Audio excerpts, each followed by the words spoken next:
Click on it to learn more about us. This is the Sports Den, and we got a chock full of things we're going to be talking about with you guys today. We're going to be talking about the NBA All-Star Game, third highest of all time, and yet, ironically, not that high compared to some of the previous years. We're also going to be talking a little Major League Baseball. We're going to be discussing the Manny Machado decision to opt out and not really tell the team until they read it on Twitter. Interesting conversation on that one. Talk a little XFL, which will probably be mostly me because, by and large, I watched it more this weekend than probably anybody did. But, gentlemen, how you guys doing? I'm great. All right. Doing good? Let's roll with this. Let's say, you definitely wanted to talk a little NBA there, so let's make that happen right off the bat. I like the topic line.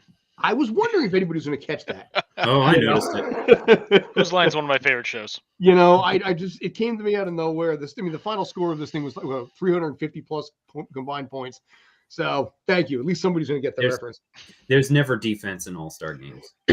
And that's why the fans like it. That's one of the reasons. They like that more than they like the slam dunk contest, which some of you guys in the individual group were like, this is really boring. Well, it tells you a lot if they need to find G leaguers like Mac McClung to do the all-star the slam dunk contest because nobody else wants to do it. Obi, go ahead. Yeah, I that was my first impression, and I've been absorbing it. And what it actually tells you is now that I've learned about who this Mac McClung guy is. This is a guy who's got about a decade of dunk videos under his belt. This is a guy who is a dunker. This is a guy who happens to play basketball, but his real sport is dunking. So what it really showed us is there is no way you're going to get whoever you think the best dunker in modern NBA is today and put him up against Mac McClung and really have him stand a chance. It's a different sport, and we got to see one of the greats of that sport go and do it. And that's what made it, I'm not going to say tantalizing, interesting, because he did four dunks. He made all four dunks on his first try, which nobody else even does, right? They don't make it on the first try. They try 7, 8, 10 times. And he did all amazing dunks that felt, kind of new, off the backboard things, over people. So it was a great spectacle, which I guess it's kind of supposed to be. And one of the better spectacles since we saw Griffin jump over a car, which is what the slam dunk contest is supposed to be, like the home run contest. It's supposed to be a spectacle that keeps your eyes on it. The game, couldn't watch. Like, I know we don't want to see defense, but literally guys going, you want something. Here you go. Ole. Yeah. I don't know if people liked it. I didn't. I found it unwatchable and unbearable. So I don't know, what the numbers were. I'm sure that's usually your area of expertise, Scott. But it was definitely not enjoyable for what little bits I did see of it, and I intentionally tried to watch some. I haven't watched an NBA All-Star game in probably like 10 years.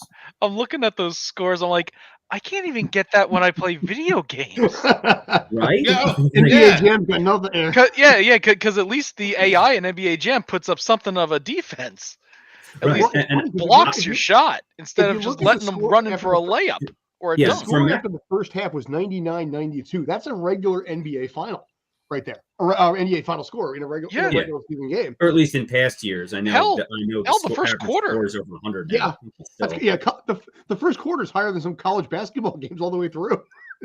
The Seton Hall Rutgers game was 45-43 earlier this year. They topped that in the first quarter. There wasn't that entire game.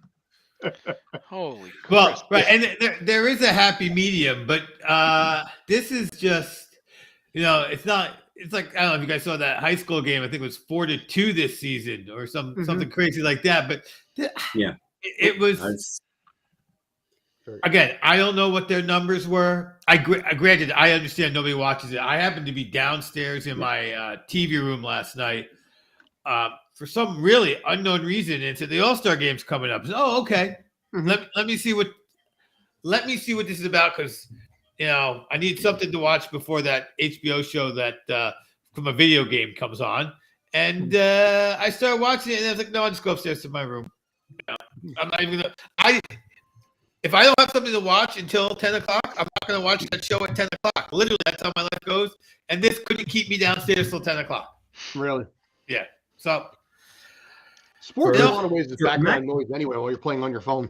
Yeah. For Mac McClung, specifically, as Obi mentioned, the YouTube phenomena surrounding him, I knew that a little bit just from his brief time at Georgetown. Since as another Big East school, so I saw him play a few times, including one time where he almost started a fight against in a game against Seton Hall. He was an immature freshman at the time. Quincy McKnight, Seton Hall point guard at the time, just responded by just pointing up at the scoreboard. So there you go. But McClung is an interesting character where I know he's been, he's kind of a 4A type player bouncing between, 10-day contracts and the G League, but for the fact that they specifically had to call him up from the G League, a few days before the All-Star break. Otherwise, I don't think he played in the NBA yet this season, maybe like a game or two. It's cool. And apparently he won. So good for him. But we are a long way from the days of Jordan versus Dominique Wilkins or even Vince Carter. It's too community based now, as opposed to rivalry. I understand that they want to stay healthy, that players want to stay healthy, but this is kind of sad. It's a different era than it was back in. I'm going to use Pete Rose as an example. The kind of player in any league where they would literally plow over a catcher. You're not going to see that kind of thing in the Pro Bowl. You're not going to see that thing in the NBA All-Star game. You're not going to see that in the NHL All-Star game. Because, again, like you said, it's not only about the fact that basically all these players are worried about getting hurt, and I respect that. It's also the fact that it's such a glorified exhibition now that everybody is just there for the experience and just having fun. And there's no rivalry, especially now. When you got Team Giannis versus Team LeBron, there's no rivalry or contempt in any division or any league anymore. Let me pose this question slightly different, because we all here know what you're talking about when you say the Pete Rose play. Yeah.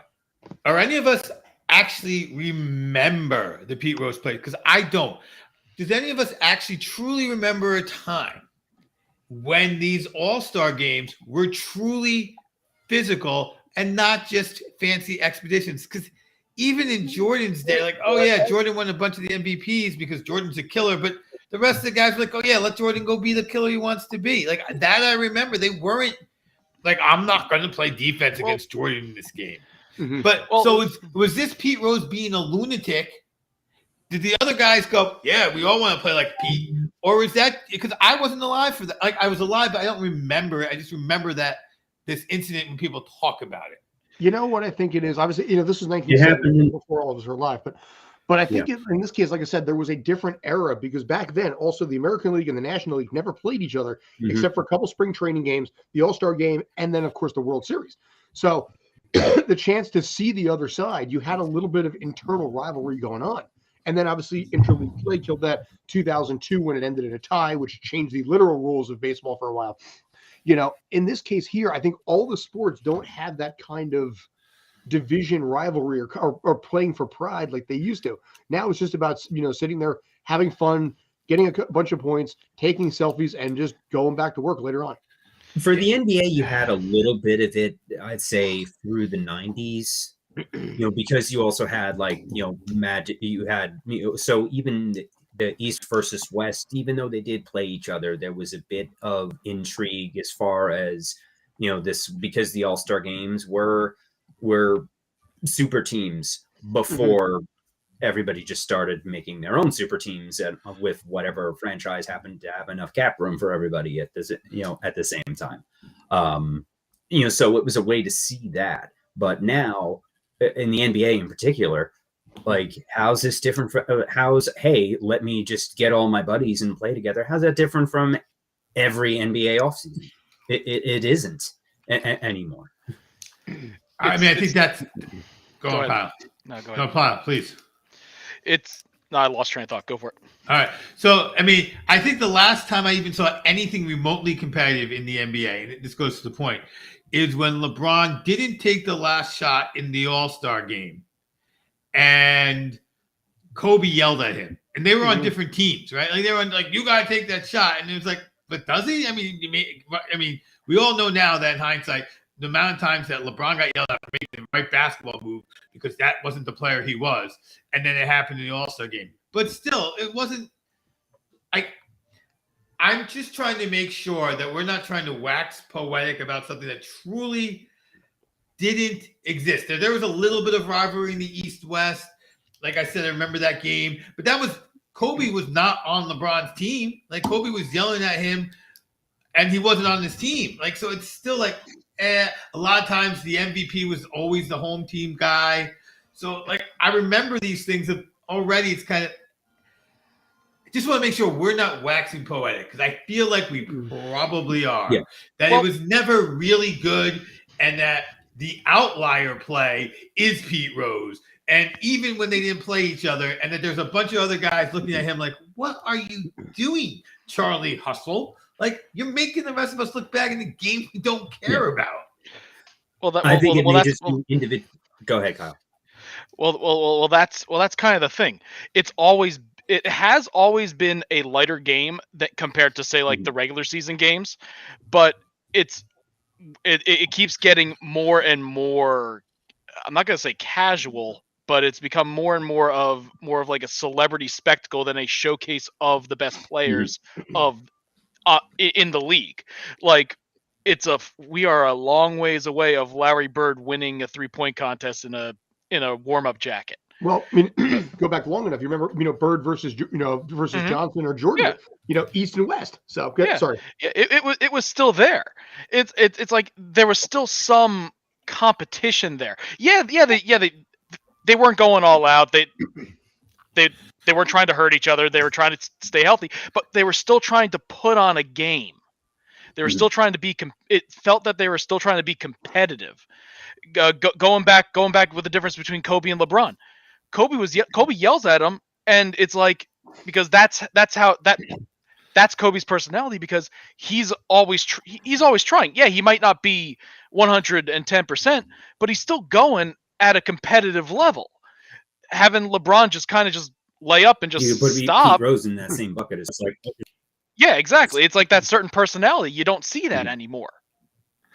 So it's a competitive personality, and you don't see it as much nowadays, especially in an All-Star game. I mean, we know Bird's is an all-time trash talker, all-time great player, all-time competitive dude. And yet, wearing his warm-up jacket is like, hey, I don't even have to try as hard. But it's also a sign that he wasn't trying as hard. Yes. I mean, that's the thing. Exactly. He did dial it back a little bit. Always been my impression. Like, I'm dialing it back, and I still beat you. I'm not just wearing this jacket, and then I'm going to go hard. I'm wearing this jacket. And yeah. Was that the same year that he showed up saying, okay, who's going to finish second today?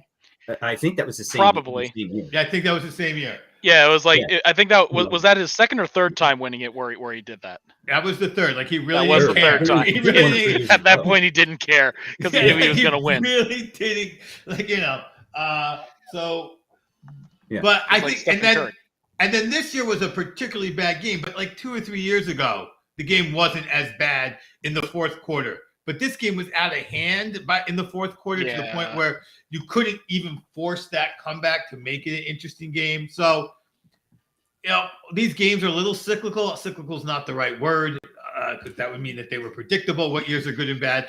But the fact is there are some years that are particularly bad. This year was one of them. And there's other years where you're like, oh, okay, there's a little something on the line. And it goes for all sports. I don't think we even did a talk about the flag football game. I don't think we saw that at all.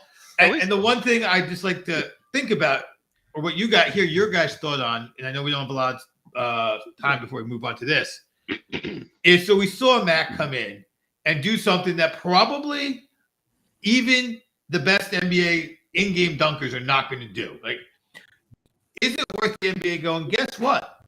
We're going to pay these guys who think that they are superstar dunkers have a little competition working up and make the championship during the NBA All-Star Weekend, whether they're G Leaguers or NBA players, have little tournaments that lead up to, and so that we as fans are drawn in to watch that mega slam dunk contest.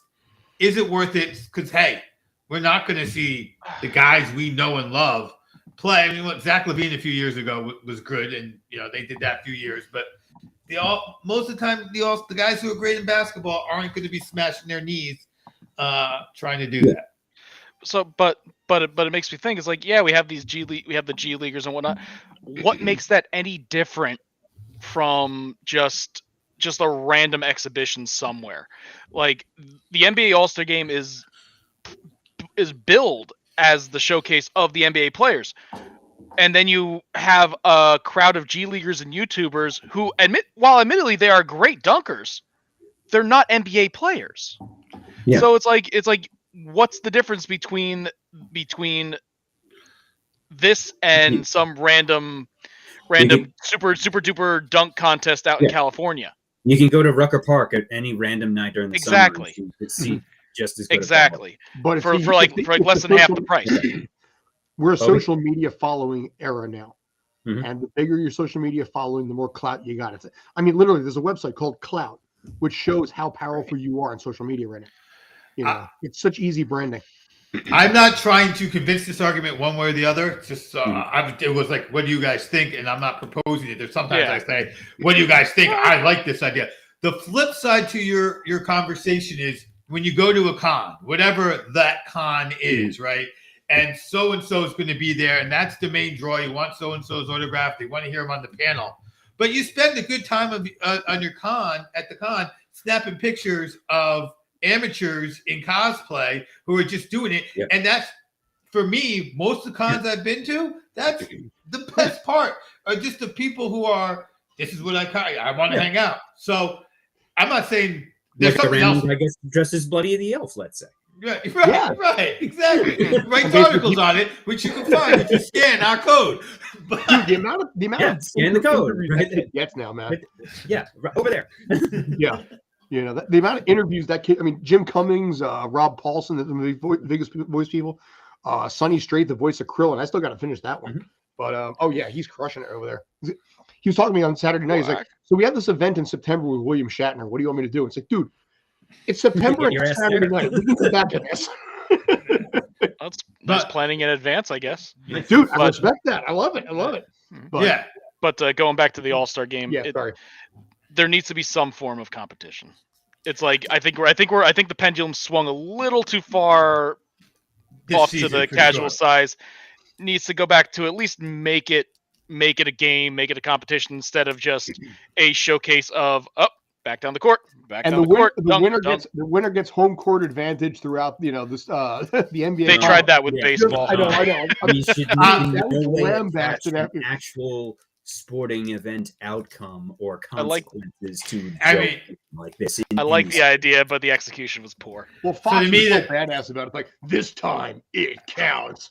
It's personal. We got like Don LaFontaine to do the voice. If you want to make the NBA All-Star Game competitive, I think, and you don't want to change it to a one-on-one format or a 3-on-3 format, I think the way to make the game competitive next time is to take something the NHL did. And let's see it. Let's take the 5 best USA against the 5 best international players. Mm-hmm. I mean, because they have the Olympics for that.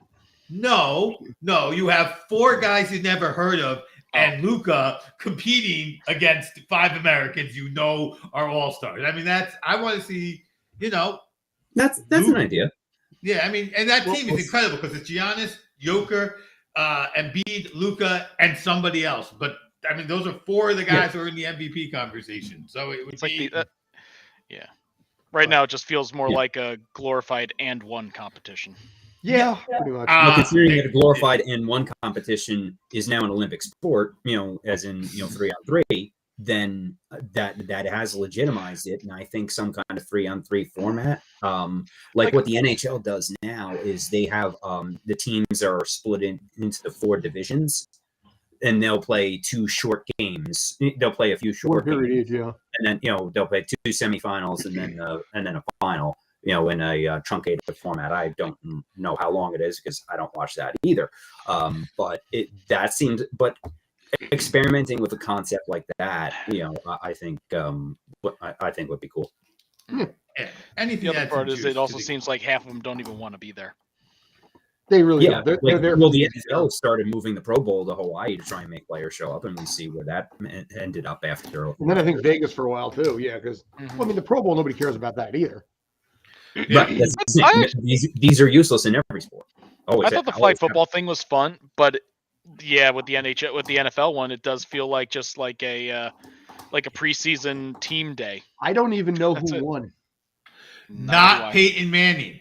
No, I know that because he got angry at there was something he got angry at the last play of the game. I don't even know. Which means that he's still competitive. It was Peyton versus Eli, wasn't it? Yeah. Eli won, and Peyton was pissed. He thought the last play there should have been a flag. The exact opposite of the Super Bowl. Right. Oh, right. Geez, yeah. Well, we talked on High and Mighty about that one last week too, and what that's going to mean. We'll get to the XFL, and I'll have my little rant on that and the bombshell that I learned the other day. But in this case, Kyle, you wanted to talk baseball. Yes, I did. Yes. Now that football, the floor is yours. However you want to roll. Yeah, now that football is done, we are back to my favorite sport in baseball, and quite a big thing coming out with Manny Machado basically saying, "Yeah, I'm opting out at the end of the season, opting out of what was like 3-4 years ago, a massive contract. It's shades of A-Rod with this one. Oh, even worse. I feel so. I feel that this is like shades of A-Rod, where he is calling he's opted out, saying that the market has changed because of the new CBA, and it's I'm looking at it and it's like, why am I getting deja vu? And then I remembered when A-Rod opted out, well, with a little less fanfare and a little less fanfare in me first. It was just from the news leaking during the World Series. Yeah. Aside from that, it's like I kudos to the guy for going for a larger contract, but then it kind of leaked out what he was asking for. Yeah. How much is he looking for, by the way, as a 30-year-old player? Something like $400 million over 10 years. He wants Aaron Judge. Yeah, he basically wants Aaron Judge numbers. He basically wants the contract that the Padres offered Aaron Judge. You know, in this offseason. And honestly, I think that might be the exact reason why he's opting out. Why is because he saw what was being thrown at players like Judge and Xander Bogaerts and Verlander and DeGrom. Lindor and held out for a little specifically more money to get more than Machado. Oh, absolutely. Yeah, and it's like I get understand where he's coming from, but it's like you're probably not gonna get that. Mm-hmm. And if you are that, whoever gives that to you is basically going to be destroyed. What's his contract now? Hang on a second. He just had it up. It's like years into a 13-year deal or something. Yeah. It was originally 30 million a year until the age of 35. So 2028 was going to be his last year. 30 million every single year until age 35, which is 2028. So basically expecting more. Now he's expecting more than 30 a year for the next. He's turning down $150 million to bet on himself. Let's just point that out. Which is great. I love it when they bet on themselves. But it's like there's a difference between Manny Machado and Aaron Judge. Yes. You know what's funny? I'm looking at this right now. Last year, Manny Machado's WAR was 6.8. Aaron Judge's WAR was 10.6. Yeah. And the projections for Manny Machado this year, what they believe is going to be, is batting 281, 26 home runs, 90 RBIs. That is the projection with an OPS of 840. Yeah. That's not $30 million money. That's not even forget 40. Here's the thing. I do not begrudge any athlete or anybody who has the opportunity to make this kind of money making an extra $10 million a year. What I do think these guys need to know, or at least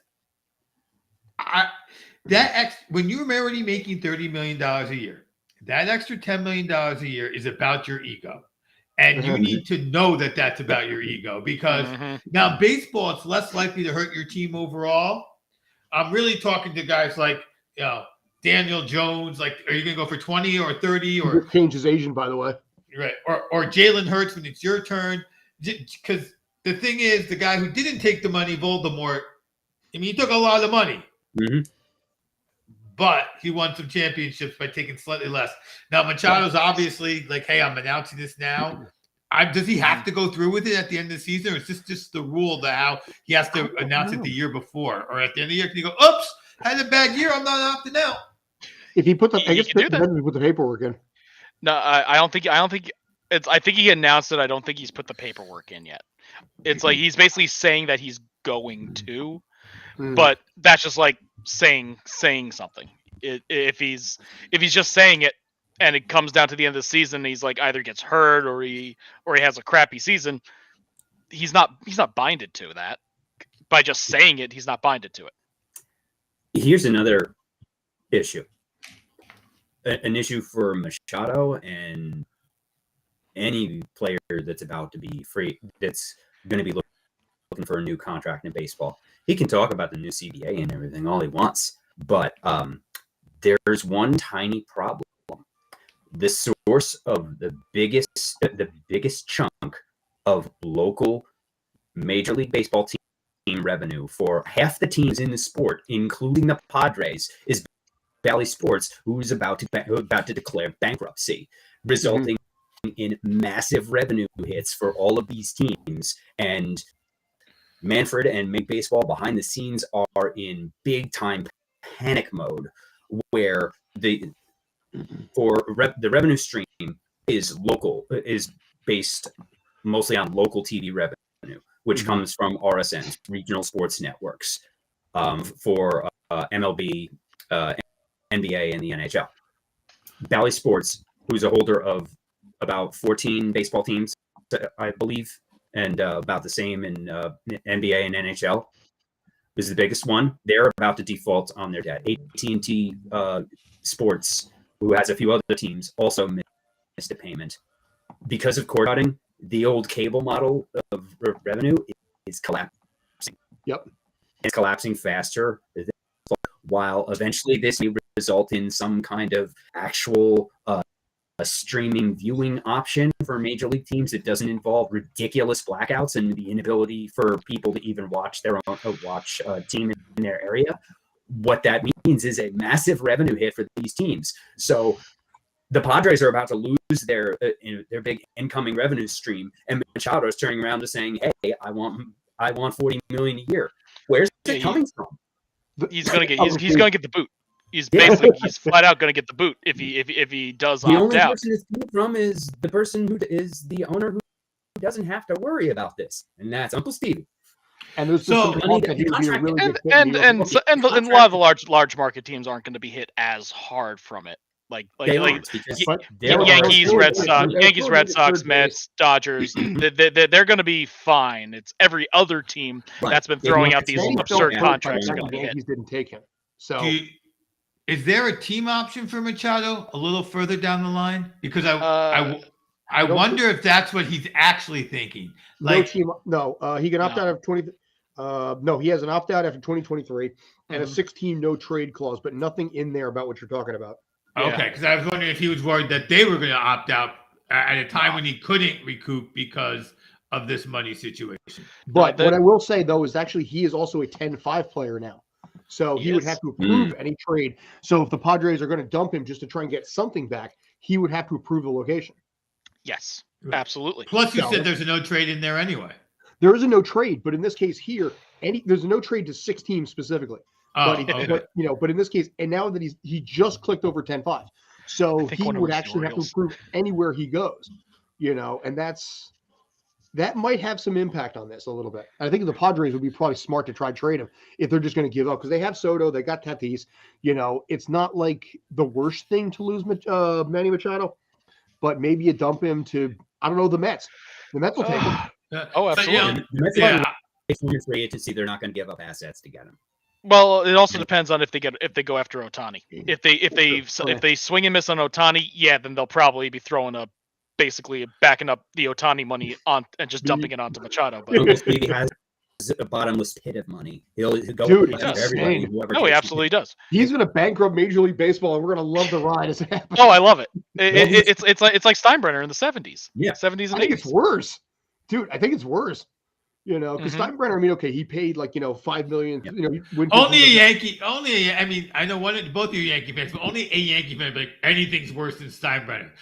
I know you're seeing the light through the haze. And Scott's trying to defend.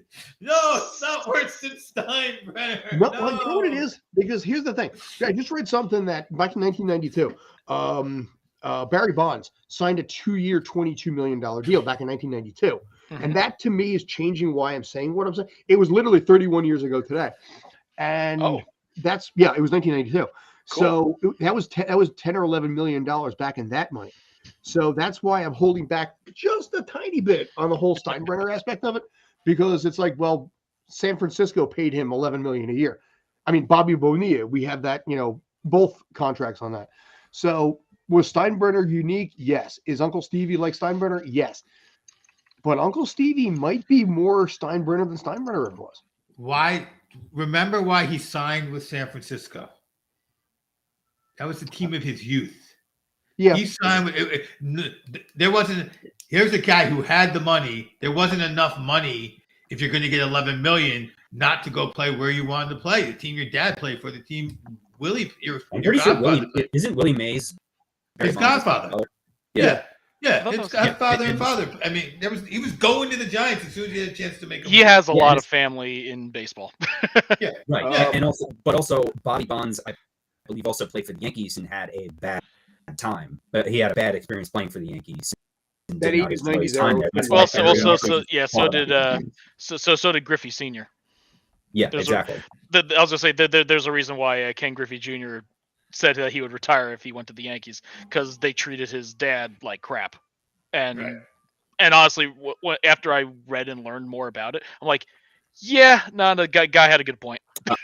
He had a good point. Bonds had a similar experience. Yeah. So yeah. But yeah, it's like it's gonna be an interesting offseason next season, depending on what happens in terms of like the broadcasting rights. But it's like, I'm also thinking of it this way. Machado, it's like, yeah, he's asking for more money, but would he be put on a better team? Because right now he's surrounded by a really good team. Mm-hmm. So it's like, I'm looking at, I'm like, I understand you want more money, but do you want to? Yeah, you could. Then again, yeah, you could wipe away your tears with $100 bills, but it's like, you're gonna be like, what's probably gonna be what Jacob deGrom's gonna be going with. Yeah, he's a great player, but he's still gonna be missing the playoffs. It's like Trout and Ohtani. Yeah, two of the best players in the league. Do you want money or do you want titles? Or now one of the exceptions is Judge. He's getting a crap ton of money and he's surrounded by a good team because Yankees. But it's Tito. I mean, like, good enough to all but guarantee a playoff trip. I'll put it that way. That is true. Yeah. That'll give you that. But we don't know that Machado has where he's willing to go. Again, like, that's if true. you will, it might want. Yeah, your newest Baltimore Oriole, Manny Machado. Hey, don't forget, Reggie Jackson spent the year over there too. I know. Well, I think the Orioles are actually one of his no trade teams. Probably, yeah. But that was probably based on their situation at the time. Now, granted, their situation hasn't got much better. Which means that he would have to waive his no trade clause. Blah blah blah blah blah. It's funny. Is Machado making more than the entire Orioles payroll right now? Probably. It doesn't take much right now for that. Same thing with like the Reds and the Cubs. It's funny when you look at these contracts. I mean, a lot of them actually aren't Yankees, but you look at how Don Mattingly, $3.8 million over 5 years. Mm-hmm. But a lot of them, believe it or not, are not actually Yankees. Winfield's in there, okay, fine. Yeah. But Mark Davis, Will Clark, Jose Canseco, Roger Clemens. It really wasn't until like like A-Rod, where the Yankees were had the top paid player. Yeah. What the Yankees did, they didn't have the top paid player. They had the top pay role roster. So, yes, they had like a lot of like they had, it was basically you had like your top 3 players, and then like then like 5 through 15 was like Yankees. But like Giambi when he came over. I mean, hated that deal. But yes. Yeah. I remember that Piazza. But it brought over. Well, he replaced Tino Martinez, who was. Well, it brought over the golden underwear. Yeah, the Piazza. And no World a Series. 7-year, $91 million deal that was a high. No World Series for Giambi. baseball Oh player. right, no, he left. You're right. It was you're right. Because he came in 2002. The only time he ever went to the World Series was 2003 when they lost to the Marlins. Yeah, and then we had that long stretch, and then when Teixeira came, and the Yankees actually had a first baseman who could play defense, then they started showing life again. But that was basically Giambi and Mike Mussina, just much like Don Mattingly, missed the window. Mussina was literally bookended by it. Yeah, he was. Just like Mattingly was. Went to the World Series, lost a no-hitter to David Cone. Perfect game against David Cone one day. Carl Everett, I think, had the bottom of the ninth single. But 2001, he came in right after the Yankees won 3 straight. He retired after 2008, and then they won in 2009. Messina is one of my favorite players. So it's like guy definitely had a Hall of Fame career, and he deserved the induction. He was a quiet Hall of Famer, though. He really didn't draw a lot of attention. He just did his job. Yeah, I'm just trying to think. Like we just had like another really quiet Hall of Famer pitcher. Like I can't remember the guy's name.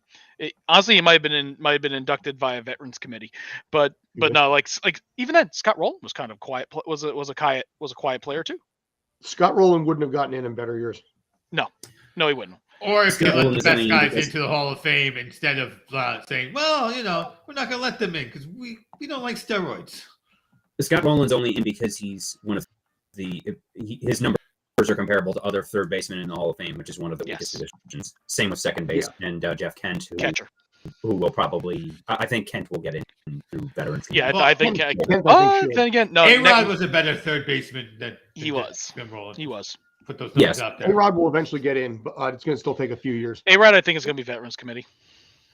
I think with Bonds too. I don't think A-Rod's getting in because the other two don't get in. A-Rod's not as good as they're probably going to go all be plopped in together. You have to wait for the sports writers with hate boners to retire. The way the Veterans Committee comes in, the way the voting works, all 3 would have to be agreed on 70. Yeah. It's crazy. I don't think it's going to happen. It's specific, but steroids era committee to judge. Yeah, kind of like that. Yeah. Yeah. Oh, and that's how you get in the Bonds. That's how you get in Bonds. That's how you get in Clemens. That's how you'll get in A-Rod. Even though Ortiz already got in, but. Right. But he's charismatic, and that's what sells.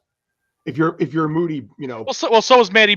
Manny Ramirez was charismatic too, but he didn't get in. Manny had some problems. So was McGuire. McGuire was charismatic. Yeah.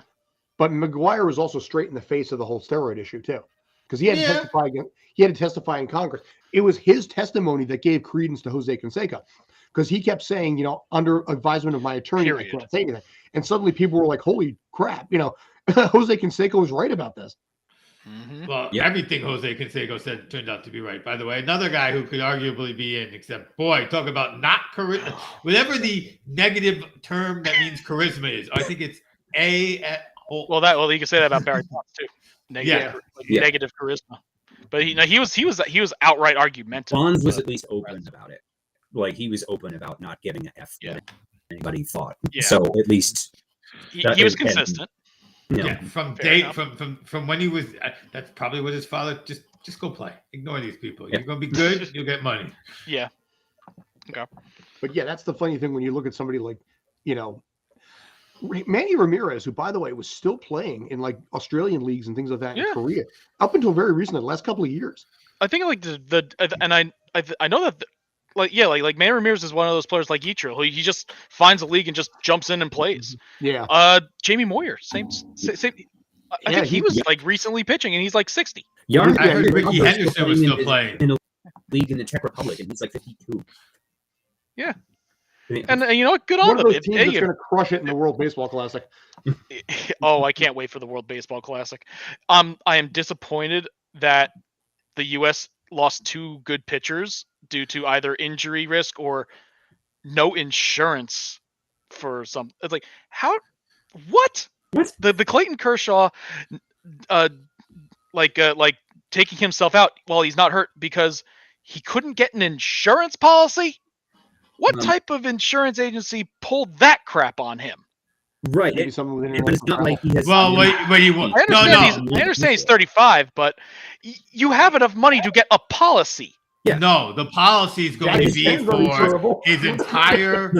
Because the policy would be for everything he's currently making Mm-hmm.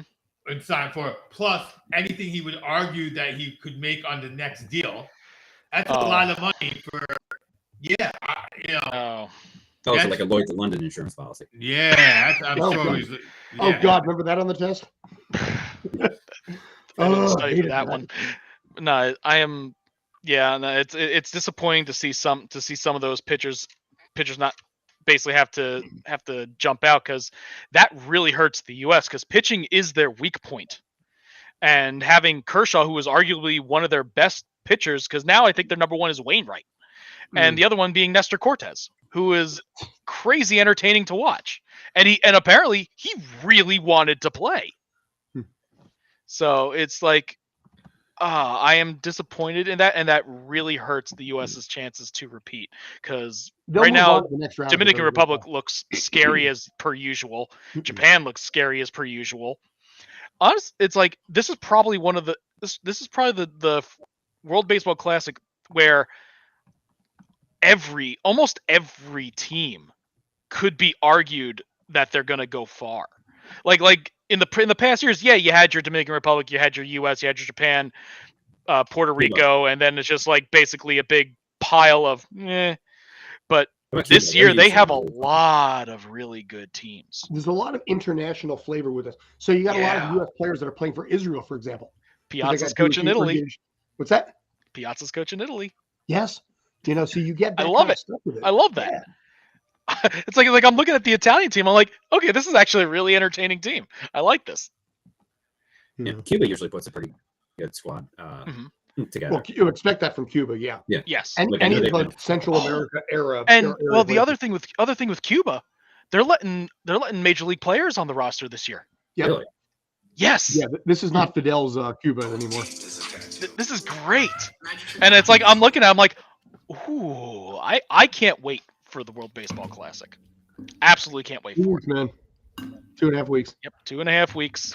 And honestly, I think next week I kind of want to go into more of a WBC rundown. We can do that. I will just say one thing as we close on that. Yeah. Netherlands, Didi Gregorius is playing. Didn't he play? Didi's back. I was going to say, didn't he play on the Netherlands last WBC as well? And Sidney Ponson. But he's from Curaçao, I think. But Sir Didi Gregorius, legally united. Yeah, didn't he? I was going to say he actually has dual citizenship. Yes, I think he grew up in Netherlands. Yeah. Yeah. But Yes. And also, John, you going to get yourself a DeRosa WBC jersey? He's the coach. He didn't say no. Just want to point that Mark out. DeRosa, the WBC he did coach. Not say no to that. So breaking it out. But yes. All right. So we got a few minutes left. This is going to be probably me on this one. I think in this case, we're going to talk a little XFL, or probably I'm going to be doing most of the talking because, well, I remember XFL 1. XFL 2 was literally the first sports league I ever covered, and I have some really fond memories of it. XFL 3, not bad. As you can see down there, take 3, less fun, but probably more successful. This case here, the fact that Rock and Dany Garcia are involved, which, by the way, I don't know about you guys, but I can never work with any of my exes. And you build an entire league with your married ex-wife. Can we just point that out? That is impressive for them.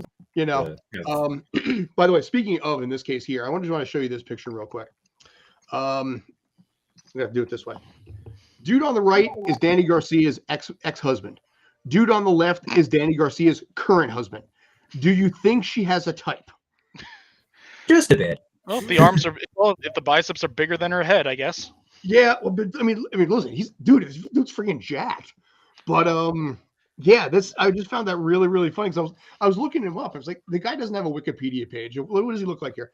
And I figured, okay, he's like an investment advisor or an accountant or something like that. The dude can rival The Rock, and it's like Dany clearly has a type of guy that she's interested in here. You know, people that are in far better shape than I am or will ever be. So, Hey, honestly, no. Kudos to The Rock. Guy takes care of himself really well. yeah, you know, Kudos to the guy. His name is Dave He's bigger Ryan. now than when he was wrestling. You know, It's like he's not really doing as much cardio. He's doing he bulks up for movies.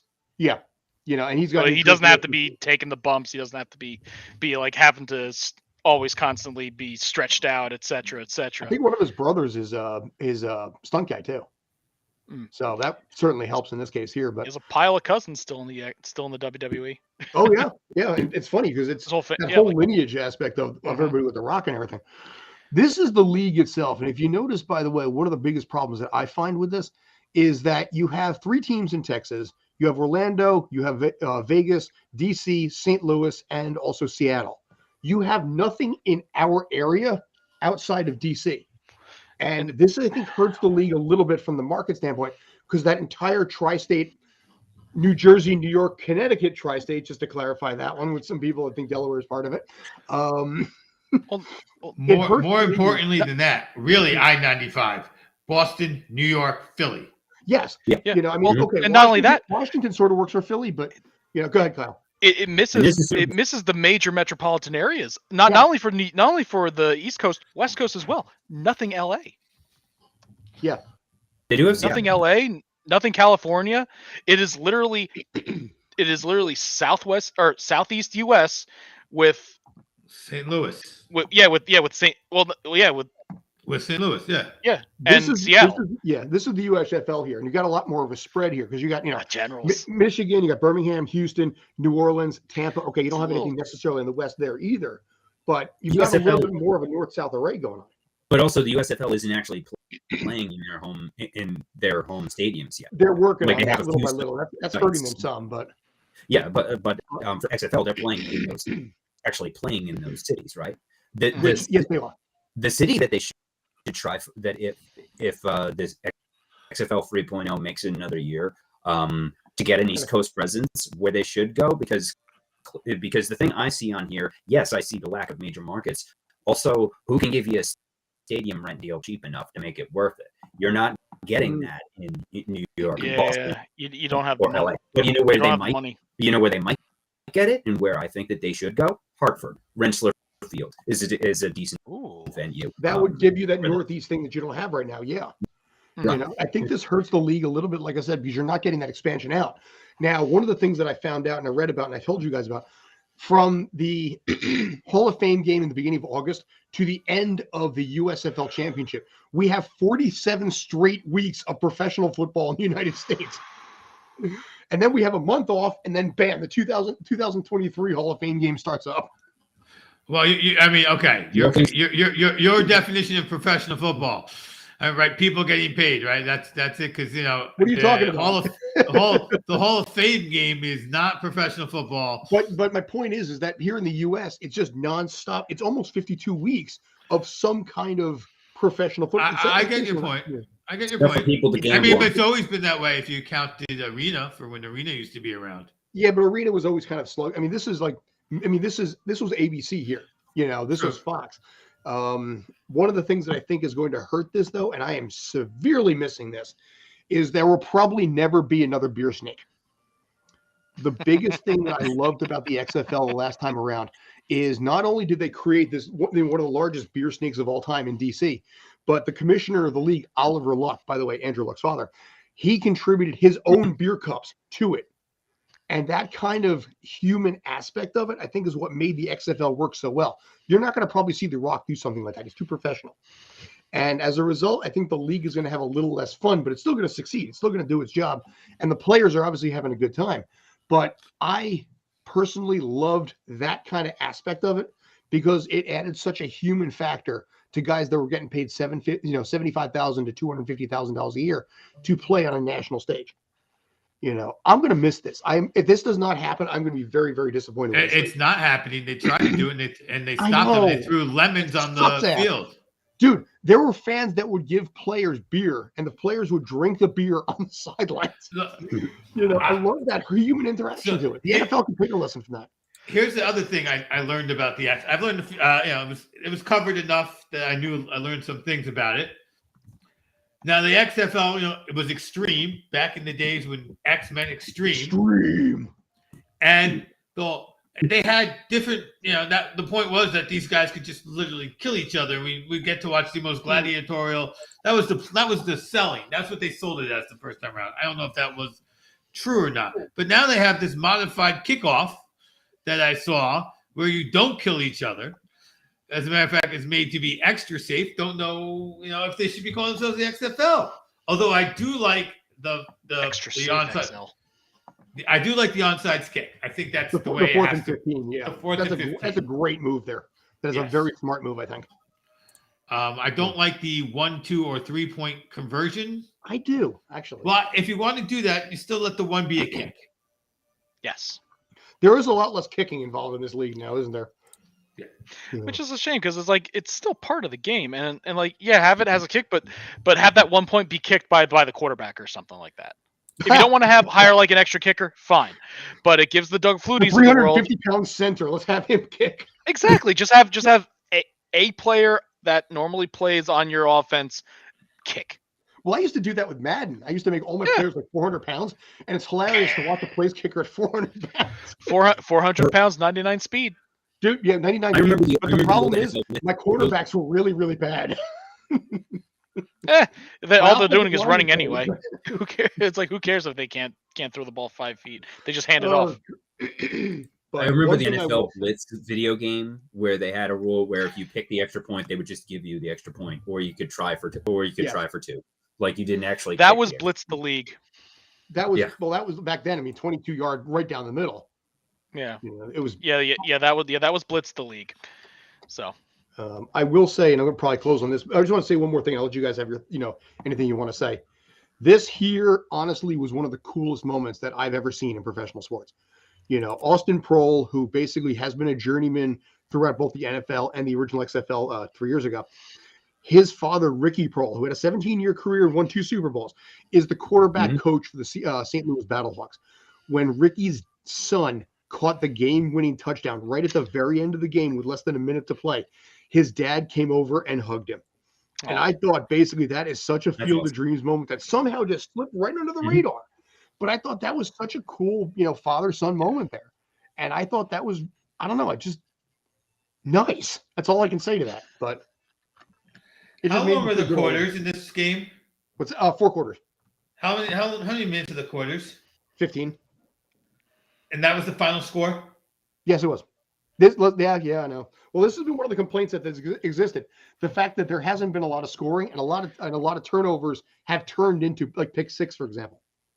So, I know, dude. But listen, this is not NFL football. This is AAA football. You have to accept it for them.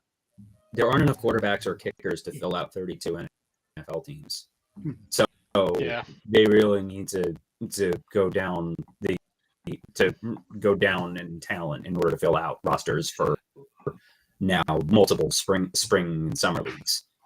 Which means you should change your rules such that you de-emphasize passing and re-emphasize running. You might. Now, one thing I will say that's probably hurting this is the fact that you have a lot of XFL carryovers from last year. Players that played on the XFL last year that are coming back to their same team this year. So you've diluted your pool for the XFL a little bit for right now, just because of the fact that you've lost that that USFL pool this time. Yeah. So USFL players can't play in the XFL and vice versa. Correct. Is that what you're saying? So a lot of those players are already under contract to come back to for this year. So you've lost a little bit, at least in that regard, which does suck a little bit. But I think the XFL this time around will work. COVID killed it last year or last time around. really boned me out because I was getting into like MetLife Stadium for the first time ever. Saying, "Oh my God, this is amazing." Didn't they have a New York team? We were kind of low end trash, but still, it was pretty cool. Yeah, I was going to say, wasn't there a New York team in the previous The New York Guardians, both now the Orlando previous Guardians. incarnations? If you look over there, you can actually see that gray thing. It's in the back. That is the binder that they gave me on week 1. I never used it. All my other people that worked with me used it. I'm like, I am not writing in this thing. And I'm very glad I didn't. I'm happy I didn't. But yeah, since they're in Orlando, it's kind of a more of a collector's piece than anything else. So, all right, gentlemen. Anything else you got? Or do you think we're good? Not on this subject. No. I think we're good. Cool. I can take a few minutes to do Seton Hall real quick. Sure, go for it. Just for their recap, another rough week for the men's side. They did win against Georgetown on Valentine's Day. And so they avoided that landmine, and they held in tough against UConn, which in a impossible environment where they had several players hurt, and playing up in Gamble Pavilion is brutal for a road team playing up at UConn. But they hung in there for most of the game before losing 64 to 55. It's one thing to be a defense first team, but if you can't even score 60 on a regular basis, as has been the issue, you're not going to win very many games. So they have a big one this Friday against Xavier. So they don't have a midweek game, so they have some time for some banged up players to heal up. But so they're not out of the NCAA tournament conversation yet, but they need to beat Xavier. This is a must win, or that's probably pretty much it. Or they need to do damage in the Big East tournament in Madison Square Garden. But they're still playing meaningful games in late February. So we'll see what happens there. I know Nova has been playing better with now that they're coming back towards full strength. So we have Seton Hall playing Xavier this Friday, and then they have their last home game on Tuesday against Villanova again. The women's team, they went 2-1 this past week. They split against DePaul, beat Xavier 72-59 at their senior night. They play at Butler, and then Villanova at home on Monday for the women's team's last 2 regular season games. Both teams, oddly enough, are right in the middle of the pack, 6th place in the Big East, and winning. And they've 9 Big East games, oddly enough, and they're both right on the edge of the NCAA tournament. So we'll see. So we'll see what happens this week. It's looking a little tough with the injuries and playing shorthanded, but they're still in this. They pulled off a big win against UConn early. And I think we lost him. Yeah. So yeah, I can see his connection right now. Oh well. So Yep, it's just yeah. These things do happen. Mm-hmm. That's what happens when you try badmouth UConn. Yeah. You're back. And he's back. All right, now I'm back. All right, so we'll see what happens. So we'll see what happens. Shoot your best shot against Xavier this Friday. Should be close to a sellout crowd. It's Greek night, so the students should be well lubricated, which usually provides for an interesting experience. They grabbed all the grease from the poles in Philly. Yeah, right. So not that kind of lubrication, more like you can't take it back, if you saw the end of the Providence Villanova game, that's what happens when you have a bit too much 22-ounce lubrication, as they did up in Providence, where they were throwing beer at each other. No, Nova can't beat ranked teams this year. Nova, also Providence is a very tough place to play. I think they've only lost 1 game at home in the past 2 seasons. And I think it was to Nova last year. But Nova was a Final Four team this year. Yes. Not this year. No. Seton Hall not this year. As their last game on March 4th is up in Providence. So if they need to win, so that's another game that's why I say they need these next 2 wins, because I do not see that Providence win happening. Fair enough. But they're not out of it yet, but the time to wake up is now. Running out of time, sir. Yeah. So It's getting kind of heavy. yeah. All right, folks. I appreciate. Thanks as always, Mr. Obie Spencer, Mr. JD Walker, and of course, Mr. Kyle Krieger. Appreciate you, man. You guys are rock. Any other final thoughts? You think we're good? I got one final thought. The football season's over and baseball season hasn't begun yet. So I will be delving and watching plenty of hockey, not hockey, golf, and let's like hockey on grass. Golf and F1 starting pretty soon. So I'll have some reports on that going forward. So all right, cool. So talk about the great sport of golf there. heat If you wanna the do a ball. You walk a ball into a gopher hole. Just saw that bit Boy. yesterday. Just saw it yesterday. So back to the ball, sit in the cart. Back to the ball, sit in the cart. Okay, I feel all right. Stroke. I You feel like you're gonna die. I feel like you're gonna die. I feel good. Then we put a pool and a sandbox to mess with your ball again. And you do this one time. Oh, 18 18 freaking times. Oh, God bless you, Robin. Boy. All right, so basically, we're going to call it there on that note there. But thanks as always for tuning in. I appreciate that. I'm Scott. That, of course, is Obie there. Down below is Mr. J.D. Walker. And, of course, I can be a very clear fan of both Whose Line Is It Anyway and also Mr. Robin Williams. We have Kyle Krieger. Appreciate you all. You're fantastic. Boy. I hope this accent from a guy from Jersey is actually not that bad for the Scottishman. But anyway, take care. Stay awesome. And, I don't know, go Rangers. Go Scotland.